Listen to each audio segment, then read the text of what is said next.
Bwana Yesu asifiwe. Leo tunaendelea na ndoto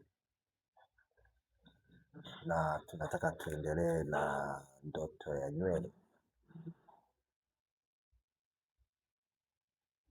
Kusoma katika Mathayo 10, na nywele zenu zote zimehesabiwa. Kwa hiyo nywele zetu hizi tulizonazo zimehesabiwa. Sasa kwenye ulimwengu wa roho kuna aina au ishara mbalimbali utazozipata kupitia nywele. Cha kwanza, unaweza ukakuta nywele zako, ukaota ndoto nywele zako ni ndefu.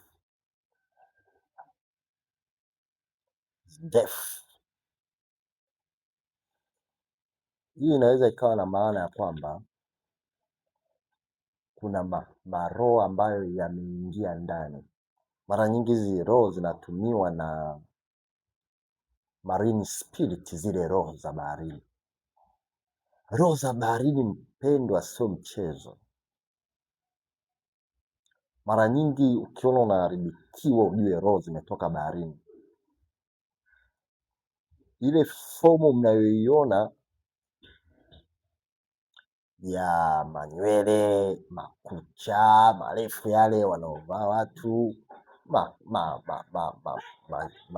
wanaweka kope huku, yaani kuna design fulani unazoziona, zile ni kope ambazo zinafanyika kule kuzimu.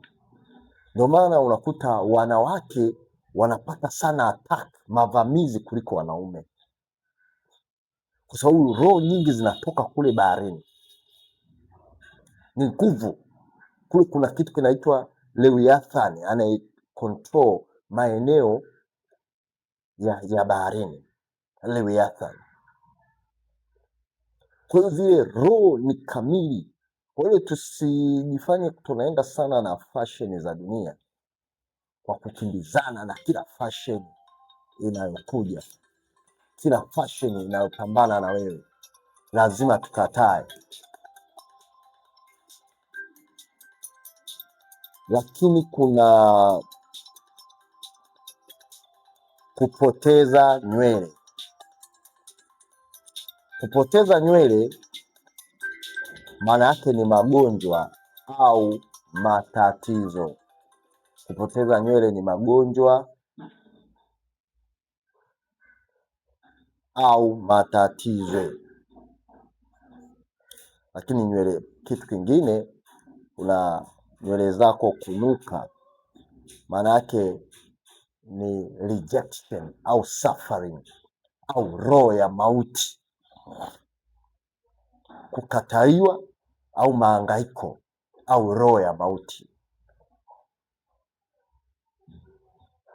Lakini ukakuta nywele zako zina mvi, maana yake ni ulinzi.